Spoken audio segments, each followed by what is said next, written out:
श्री रामचंद्र कृपाल भजु मन हरण भव भय दारुणम। तो यहाँ के बाद आप सब जाने वाले हैं इंद्रद्युम्न सरोवर और नरेंद्र सरोवर। तो दो प्रमुख सरोवर हैं यहाँ पर जगन्नाथपुरी में। तो जो इंद्रद्युम्न सरोवर है और नरेंद्र सरोवर है, इसके ऊपर इसके बारे में थोड़ा सा मैं आपको बताऊंगा, क्योंकि आप वहाँ पे जाएंगे तो जाने से पहले उसके बारे में जानना चाहिए। जानने से समझ पाएंगे कि जिस जगह आप जाने वाले हैं उसका क्या महात्म्य है ना। पहले कान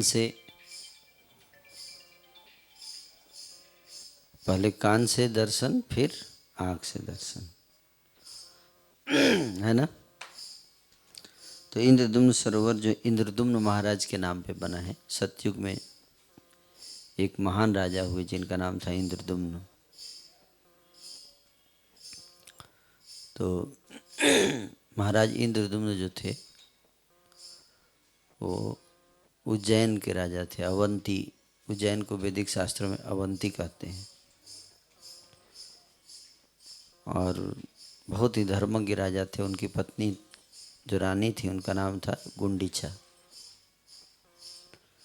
तो ये सब नाम आप लोगों को याद हो गया होगा अब तक, है ना। तो इंद्रद्युम्न महाराज जो थे वो बहुत प्रतापी राजा थे।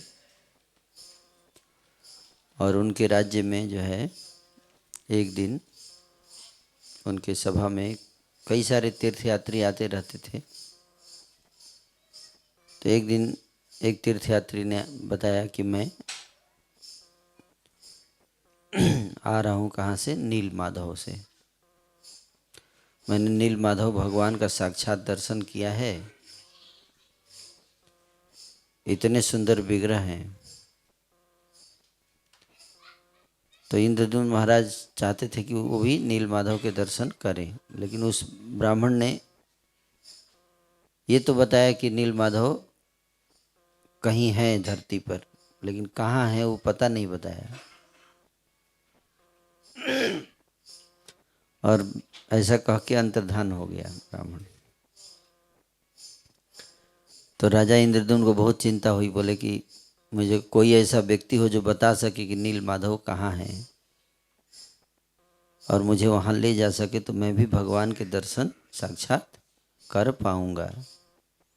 तो उनके जो मंत्री थे, उनका नाम था विद्यापति, उन्होंने बेड़ा उठाया नील माधव को ढूंढने का। और विद्यापति जो है वो निकल पड़े नील माधव को ढूंढने के लिए। लेकिन वो कोई पता नहीं था, एड्रेस नहीं था। उस समय गूगल मैप भी नहीं था उस पर टाइप कर सके नील माधव। तो इसलिए जंगलों के रास्ते होते हुए ढूंढते ढूंढते वो पहुंच गए समुद्र के किनारे आए इस क्षेत्र में, है ना। यहाँ से थोड़ा दूर है वो जगह, कंटीलो जगह का नाम है। और वहाँ पे अभी भी एक मंदिर है नील माधव का। कभी कभी हम लोग यात्रा में आते हैं तो वहाँ भी जाते हैं। बहुत सुंदर मंदिर है। तो विद्यापति वहाँ पे गए तो वहाँ पे जो विश्ववासु नाम के एक सबर जाति के आदिवासी व्यक्ति रहते थे और उनकी पुत्री थी ललिता। तो विद्यापति जाके वहाँ पे रहने लगे और उनको पता चला कि जो विश्ववासु हैं, जो आदिवासी हैं, लेकिन वही जो हैं नील माधव की पूजा करते हैं।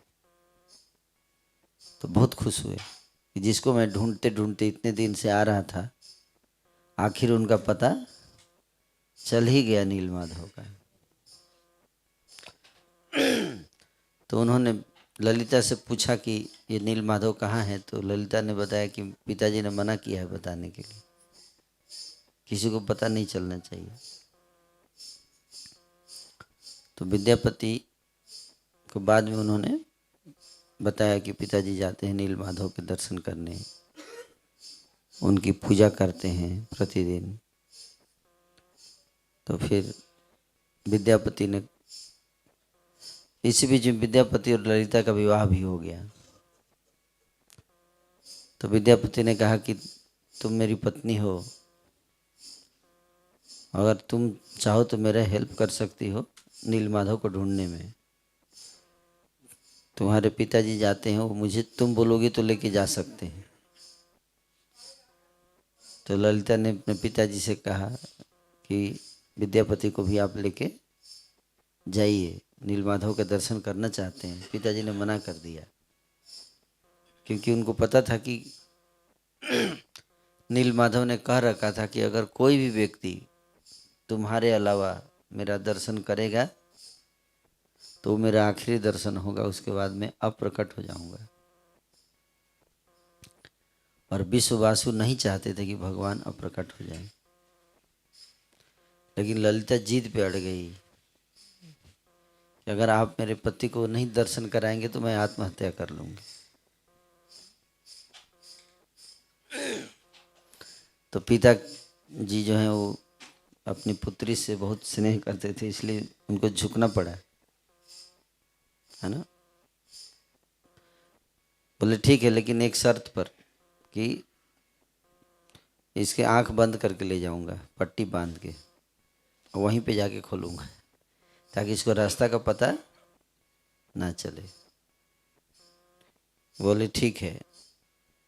फिर विद्यापति ने कहा कि ताकि ये दोबारा ना जा सके, इसलिए एक बार जाए, रास्ता नहीं देखेगा तो दोबारा नहीं जा पाएगा, एक बार देखेगा फिर आ जाएगा। इसलिए पट्टी बांध के, नहीं तो रास्ता देख लेगा, है ना।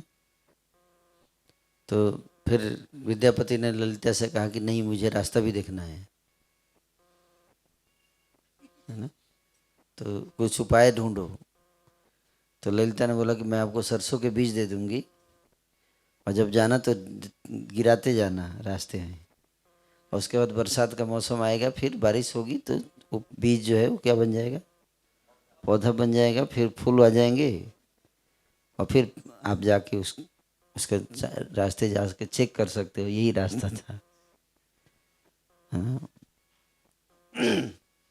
विद्यापति बोले ये बहुत अच्छा आइडिया है। फिर वो आंख बांध दिया उन्होंने, विश्ववासु ने, और ले जाने लगे दर्शन के लिए। वो बीज गिराते गए, वहाँ पहुँचे तो आँख खोल दिया, और वहाँ पे उन्होंने नील माधव के दर्शन किए, साक्षात भगवान, जिनका पहले दिन मैंने वर्णन किया था, जिनका दर्शन करने के लिए ब्रह्मा जी गए, यमराज जी भी आए थे, वही नील माधव। विद्यापति बहुत आनंद में रोने लगे, भगवान के चरणों में गिर पड़े, प्रार्थना करने लगे, और बहुत प्रसन्न थे कि अब जाके वो महाराज इंद्रद्युम्न को खबर सुना सकते हैं। और फिर वापस आए, और फिर वापस आके राजा इंद्रद्युम्न को बताया कि मैंने नील माधव को ढूंढ लिया है। तो महाराज इंद्रद्युम्न बहुत प्रसन्न हुए कि आखिरकार मैं अब साक्षात अपनी आंखों से भगवान का दर्शन करूंगा। पूरी सेना दल बदल लेकर, रानी को लेकर, सब को लेकर इंद्रद्युम्न महाराज गए, और जब वहां पहुंचे तो क्या हुआ, नील माधव अप्रकट हो चुके थे। तो विद्यापति ने देख लिया था, लेकिन महाराज इंद्रद्युम्न नहीं देख पाए। तो बोले मैं तो अब जीने का क्या फायदा जब भगवान के दर्शन ही नहीं हो पाए। तो मैं अपने प्राण त्याग दूंगा, उपवास करूंगा, मृत्यु पर्यंत उपवास करूंगा, प्राण त्याग दूंगा। ऐसा सोचकर उपवास करने लगे। तो आकाशवाणी हुई कि महाराज इंद्रद्युम्न आप उपवास मत करो, मैं आपकी भक्ति और तपस्या से बहुत प्रसन्न हूँ। आप उदास मत होइए, ये मेरी लीला है। ब्रह्मा जी के पहले 50 साल में नील माधव के रूप में रहता हूँ और अगले 50 साल में जगन्नाथ जी के रूप में रहता हूँ। तो अब मेरा 50 साल का पीरियड ख़त्म हो गया है, अब जगन्नाथ जी का पीरियड शुरू होने वाला है। इसलिए अब मैं दारू ब्रह्म के रूप में आऊँगा। दारू मतलब लकड़ी, है ना। यही बताना बहुत ज़रूरी है। तो मैं लकड़ी के ब्रह्म के रूप में आऊँगा और समुद्र के किनारे जो है 3 लकड़ी के टुकड़े 4 तैरते हुए आएंगे और उन लकड़ी के टुकड़ों को उठाकर उसी से आपको मेरा विग्रह बनवाना है। लकड़ी के उस टुकड़ों पे शंख चक्र गदा पद्म के निशान होंगे और उसी से मेरी विग्रह बनवाइए और फिर उसी से पूजा करवाइए। उसके एक मंदिर निर्माण करवाइए, उसमें मुझे रखवाइए और पूजा कराइए। और अगले ब्रह्मा जी के 50 साल तक मैं धरती पे जगन्नाथपुरी में विराजमान रहूँगा। और जितने लोग मेरा दर्शन करेंगे सब पवित्र हो जाएंगे और सब भगवत धाम जाएंगे, है ना। तो इस प्रकार से जगन्नाथ जी अगले दिन लकड़ी के टुकड़े आए तैरते हुए। तो राजा इंद्रदुम्न ने सैनिकों को बोला कि उठाओ, लेकिन कोई उठा नहीं पाया, हिला भी नहीं पाया वो टुकड़ों को। फिर आकाशवाणी हुई कि कोई मुझे हिला नहीं सकता है, ये मुझे केवल विद्यापति, ललिता और विश्ववासु ही उठा सकते हैं। तो विश्ववासु को बुलाया गया, ललिता को बुलाया गया और विद्यापति, तीनों आए। उन्होंने लकड़ी को उठाया, फिर लेकर आए। फिर उन्होंने घोषणा कराया कि अब विग्रह बनाएगा कौन। तो पूरे कारीगरों को पूरे राज्य में घोषणा करा दी कि जो भी कारीगर विग्रह का निर्माण करेगा उसको मैं बहुत संपत्ति दूंगा। तो सारे कारीगर आए विग्रह का निर्माण करने के लिए, लेकिन जैसे ही वो अपनी हथौड़ी और छेनी लकड़ी में स्पर्श कराते थे तो उसका छेनी हथौड़ी दोनों टूट जाता था। सबके साथ ऐसा ही हुआ, कोई टच ही नहीं करा पाया उसको। मूर्ति गढ़ने की तो बात दूर है। तो अंत में एक कारीगर आया, बूढ़ा, वो बोला मैं बना सकता हूँ, लेकिन एक शर्त है कि मुझे एक बंद कमरे में रखा जाएगा, कोई बीच में नहीं आएगा और 21 दिन तक। कितना दिन? 21 दिनों तक मेरा समय लगेगा मुझे इसको बनाने में। इस बीच में कोई डिस्टर्ब करेगा तो फिर मैं गायब हो जाऊंगा। हालांकि वो कारीगर भगवान ही थे, स्वयं आए थे अपनी मूर्ति बनाने, है ना। जगन्नाथ जी का पहला मूर्ति किसने बनाया? जगन्नाथ जी ने। कितने करुणामय हम सबके उद्धार के लिए स्वयं भगवान आके अपनी मूर्ति बना के दे के गए हम लोगों के लिए। और फिर 21 दिन तक वो मूर्ति बनाने लगे। ठक ठक ठक ठक की आवाज़ आ रही थी। इंद्रदुम्न महाराज बहुत उत्तेजित थे, कान लगा के सुन रहे थे। लेकिन 14 दिन जब हो गया तो आवाज़ आना बंद हो गया। अब इंद्रदुम्न महाराज सोच रहे कहीं बूढ़ा मर तो नहीं गया अंदर, है ना। क्या हुआ उसको, कुछ आवाज़ ही नहीं आ रहा है। बोले मैं दरवाज़ा तोड़ो।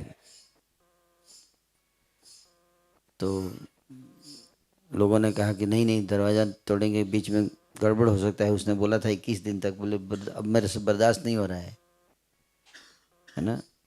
राजा ने जबरदस्ती दरवाज़ा तोड़वा दिया। अंदर देखे तो वो व्यक्ति बूढ़ा गायब हो गया था और 3-4 मूर्तियां बनी थी। राजा को बहुत दुख हुआ क्योंकि उन मूर्तियों के चेहरा तो था, हाथ नहीं था। हाथ भी ऐसे थोड़ा सा ही था, पैर बिल्कुल था ही नहीं। उनको लगा कि आधा अधूरा मूर्ति बन गया, मैंने बहुत गलती काम कर दिया, रोने लगे। तो आकाशवाणी हुई ऊपर से फिर कि रो मत, यही मेरा रूप है। और मैं इसी रूप में कलयुग में प्रकट होऊंगा, जगन्नाथ बलदेव सुभद्रा सुदर्शन के रूप में।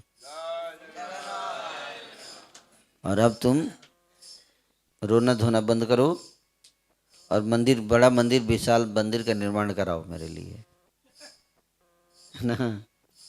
तो राजा इंद्रदुम्न जो है वो फिर बहुत खुश हुए और उन्होंने विशाल मंदिर का निर्माण कराया। और मूर्ति स्थापना, जब प्राण प्रतिष्ठा कराने की बात हुई, वैसे तो जगन्नाथ जी की प्राण प्रतिष्ठा नहीं होती, वो तो साक्षात जगन्नाथ जी हैं। तो उन स्थापना के लिए ब्रह्मलोक चले गए, ब्रह्मा जी को बुलाने, उन्हीं से विग्रह की मूर्ति स्थापना कराई जाएगी, ब्रह्मा जी से। और ब्रह्मलोक गए, तब तक सतयुग से काफ़ी समय बीत गया, कलयुग आ गया धरती पे, क्योंकि वहाँ का कुछ समय वेट किए, उतने देर में यहाँ पे 4 युग बीत गए धरती पे। और यहाँ के राजा जो हैं गाल माधव बन गए, गाल माधव नए राजा।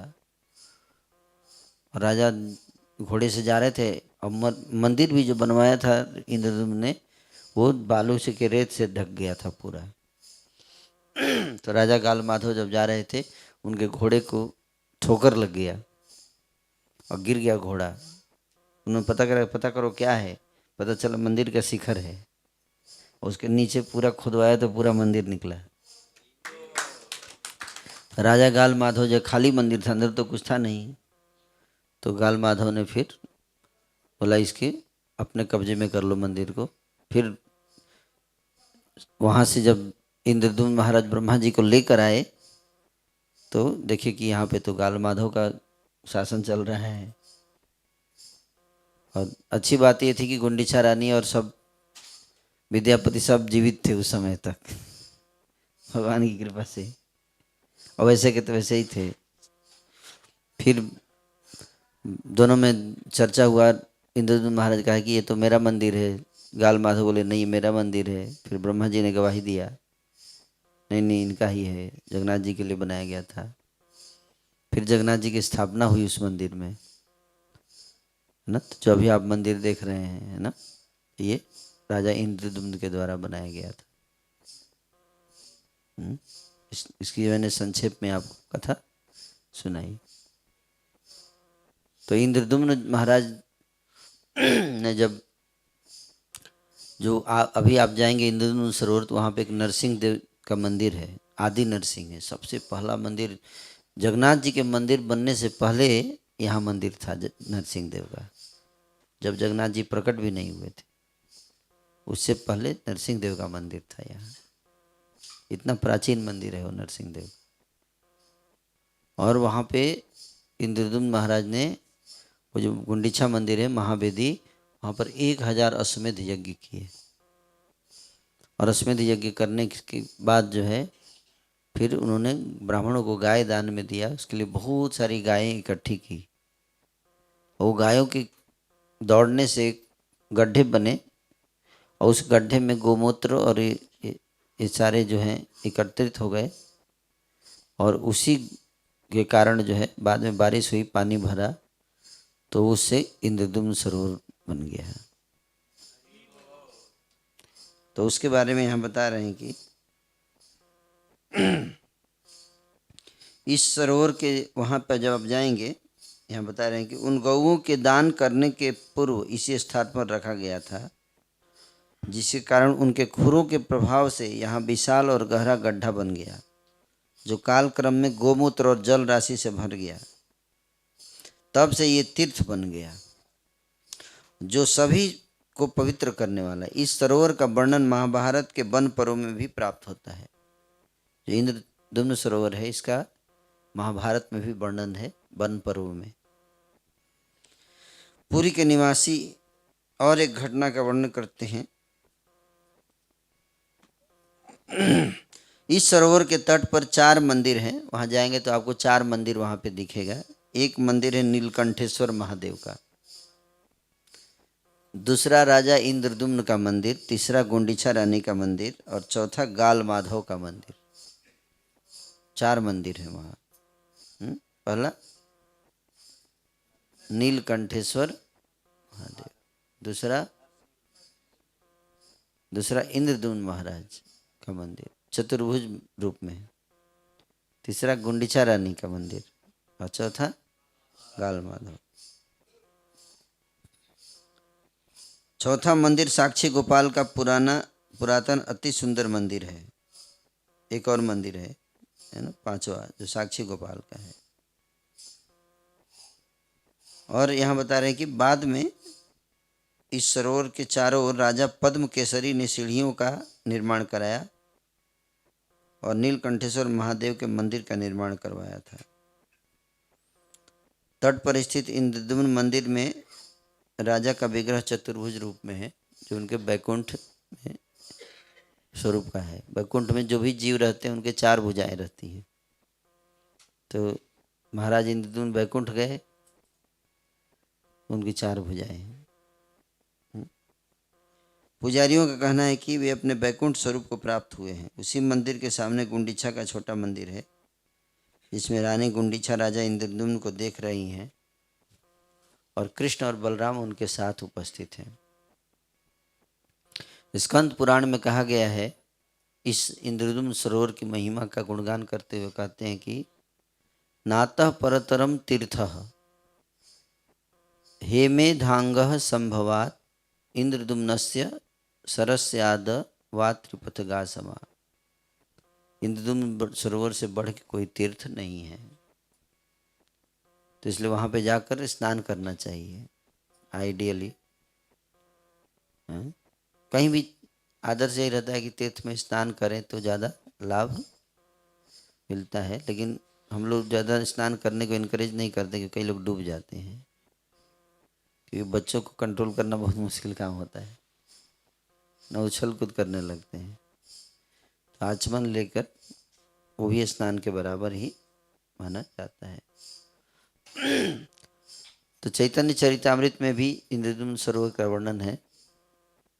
चैतन्य महाप्रभु अपने पार्षदों के साथ इस सरोवर में जल क्रीड़ा का आनंद करते थे।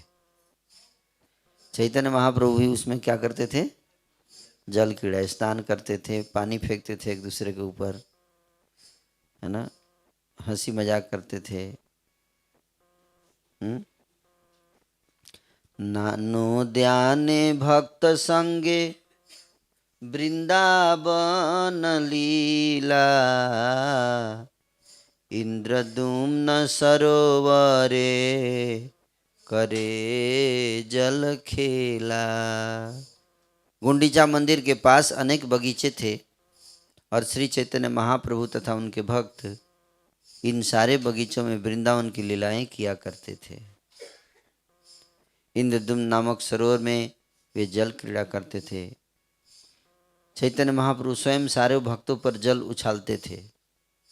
भक्तों के साथ स्नान करते थे तो अपने हाथों से उठा उठा के जल उछालते थे एक दूसरे के ऊपर, महाप्रभु स्वयं।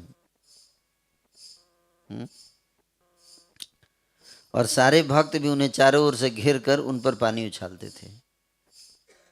भगवान भक्तों पे पानी फेंकते थे और भक्त भगवान पर पानी फेंकते थे। कितना अच्छा है? जल में कभी वे मंडल बनाते, कभी उनके वृत्त बनाते, अनेक वृत्त बनाते। वे जल के भीतर करताल बजाकर मेढकों के टटराहट का नकल करते।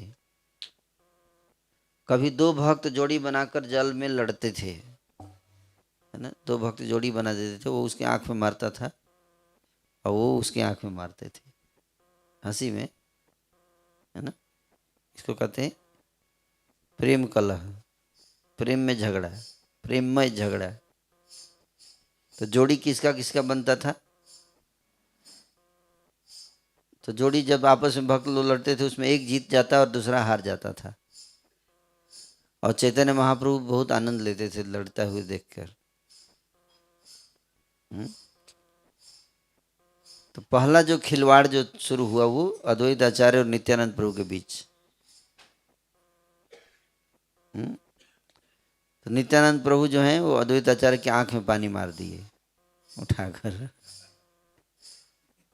फिर अद्वैत आचार्य भी उनको गुस्सा में फिर आंख में पानी मारे। और लेकिन दोनों में जब बढ़ने लगा कलह, तो बाद में अद्वैत आचार्य हार गए और नित्यानंद को गालियां देने लगे, है ना। तुम्हारे माँ बाप का कोई पता नहीं है, तुम कहाँ से आए हो किसी को नहीं पूछ पता नहीं कैसे आ गए तुम, है ना। ऐसे प्रेम में दूसरी जोड़ी थी स्वरूप दामोदर की और पुंडरीक विद्यानिधि। वो दोनों एक दूसरे के आंख में पानी मारने लगे। तीसरी जोड़ी थी मुरारी गुप्त और वासुदेव दत्त की। और चौथी जोड़ी थी श्रीवास ठाकुर और गदाधर पंडित। और पांचवी जोड़ी थी राघव पंडित और बक्रेश्वर पंडित। वो लोग भी एक दूसरे के आंख में पानी मारते। फिर एक छठी जोड़ी थी सार्वभौम भट्टाचार्य और श्री रामानंद राय की। जल क्रीड़ा करते थे। वे दोनों अपनी गंभीरता त्याग कर, दोनों बहुत प्रकांड विद्वान थे लेकिन गंभीरता त्याग दिए और बच्चों जैसे बन गए, है ना। तो श्री चैतन्य महाप्रभु ने उनको समझाया कि सार्वभौम भट्टाचार्य और रामानंद राय को बोले, तो वो हंसने लगे और बोले गोपीनाथ आचार्य से कि इन दोनों को बोलो कि सीरियस रहें, बालक जैसा काम ना करें। ये सब ये लोग क्या सोचेंगे। गोपीनाथ आचार्य ने महाप्रभु को उत्तर दिया, मुझे लगता है कि आपकी महान कृपा रूपी सिंधु का एक बिंदु उनके ऊपर गिर गया है और आपकी कृपा सिंधु की एक बूंद सुमेरु तथा मंदार जैसे विशाल पर्वतों को डुबा सकती है।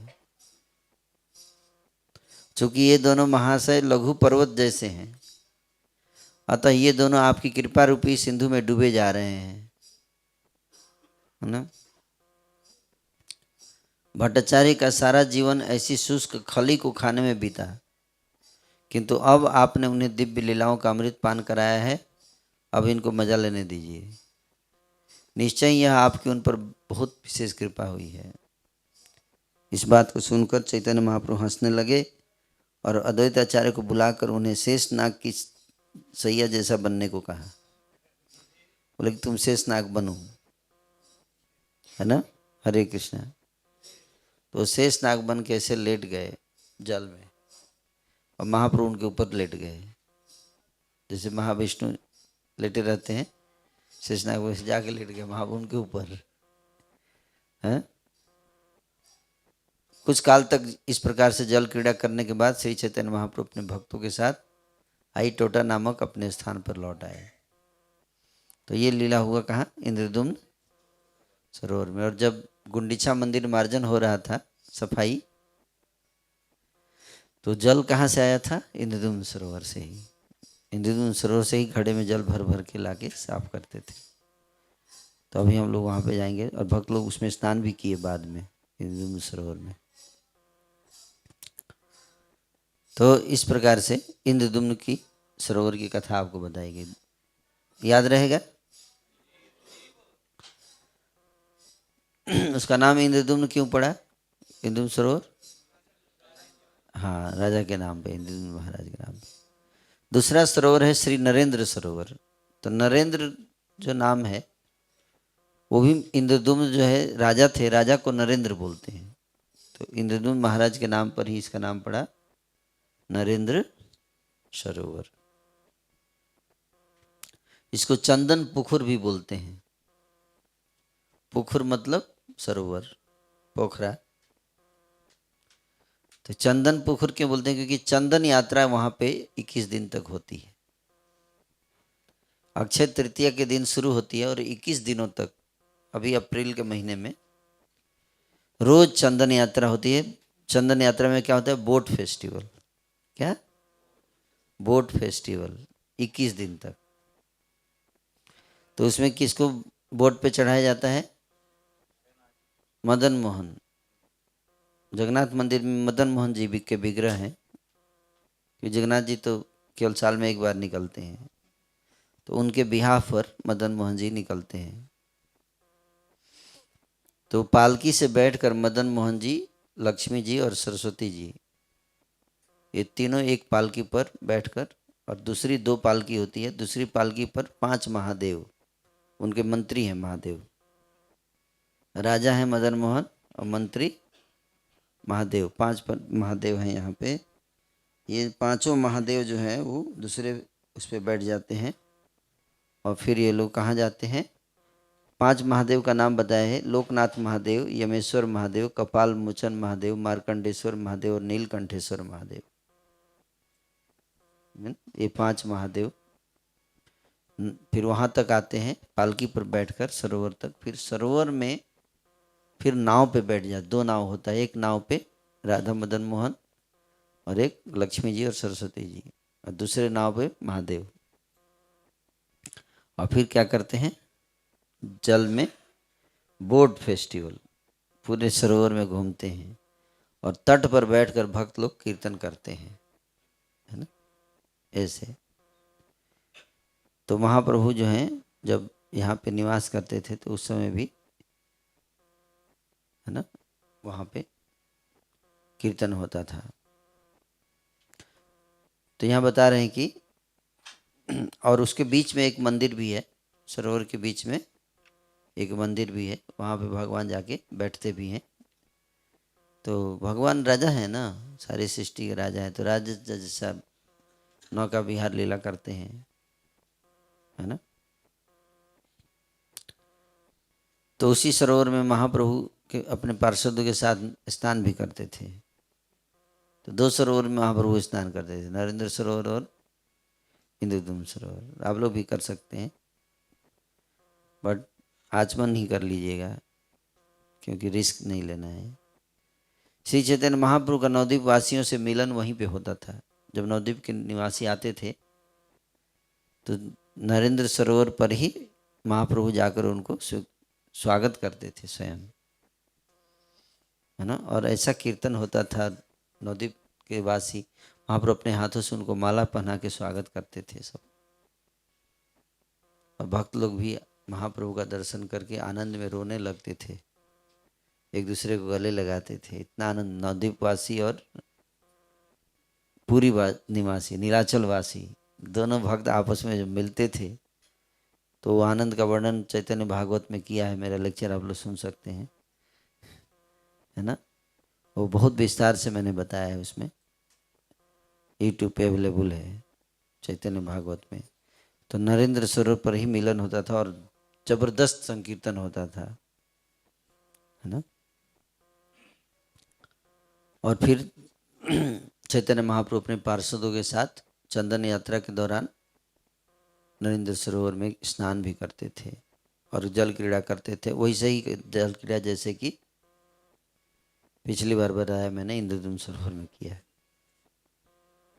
तो ये मैंने आपको संक्षेप में बताया दोनों सरोवर के बारे में, ठीक है। तो सोचिए कि जिस सरोवर में भगवान स्वयं लीला किए, वो सरोवर कितना पवित्र स्थान होगा। और आज हम लोग मायापुर भी जा रहे हैं, वहाँ पे तो गंगा जी में भगवान रोज नहाते थे, है ना। तो इसलिए गंगा तट जो है मायापुर का, वो भी बहुत पवित्र स्थान। तो यहीं पे विराम दूंगा। और आगे का क्या शेड्यूल है? हरे कृष्ण।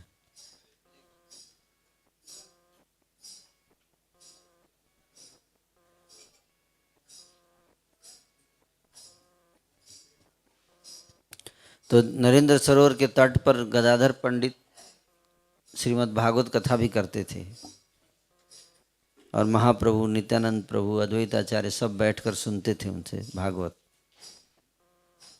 इसके तट पर कीर्तन भी होता था। लेकिन हमारे पास इतना समय नहीं कि हम वहाँ भागवत कथा कर सकें। तो हम लोग जाएंगे, थोड़ा आचमन करेंगे, थोड़ा कीर्तन कर लेंगे, फिर चलेंगे वहाँ से, ठीक है। हरि बोल।